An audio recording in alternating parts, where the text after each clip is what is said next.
Le corps, lui, il veut prendre, il veut dormir, il veut manger. L'âme, la partie divine qui est en nous, elle veut donner.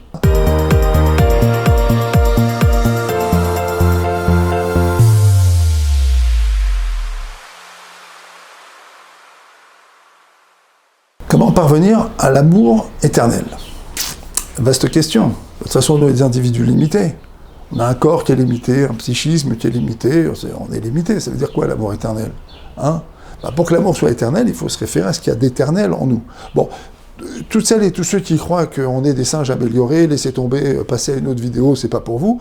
Mais si vous avez compris que l'homme, c'est une créature divine, et qu'en fait, c'est une âme posée dans un corps, donc c'est quelque chose d'éternel qui est posé dans un corps, donc dans ce cas-là, vous pouvez comprendre qu'en activant la part éternelle qu'il y a en nous, on peut, oui, aimer éternellement.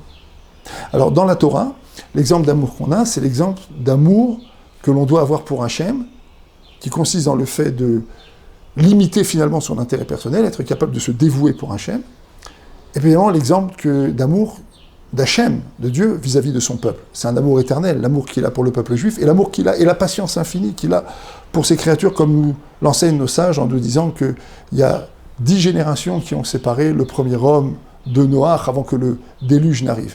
Donc tout ça pour nous enseigner que Dieu est extrêmement patient. Donc oui, on a des exemples d'amour dans la Torah, mais fondamentalement, ce qui fait qu'on s'aime éternellement, c'est parce qu'on active la part divine qu'il y a en nous. Le corps, lui, il veut prendre, il veut dormir, il veut manger.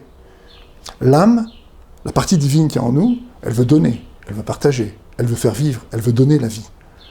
Alors comment je vais aimer éternellement? Parce que je vais donner la vie.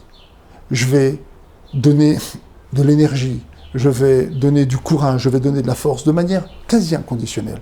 Comme je le ferai pour mes enfants, je le ferai pour mon conjoint. C'est ce qui fait que l'amour que je vais ressentir devient un amour éternel, parce qu'il est chargé d'ingrédients qui sont les ingrédients de l'âme divine qui sont en nous, qui est la part éternelle qu'on a en nous. C'est ça l'amour éternel, c'est comme ça que ça se joue. Alors je ne vous ai pas encore tout dit.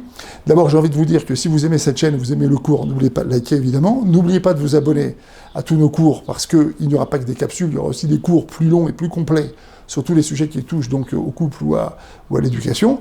Et puis évidemment, n'oubliez pas de faire connaître aussi ces cours, ces chaînes autour de vous, de manière à ce que celles et ceux d'entre vous qui ont des amis en difficulté, n'hésitent pas à venir vers nous et qu'on puisse répondre à leurs questions et les aider à franchir les étapes difficiles parfois de leur existence et leur permettre de construire précisément cet amour éternel. À bientôt.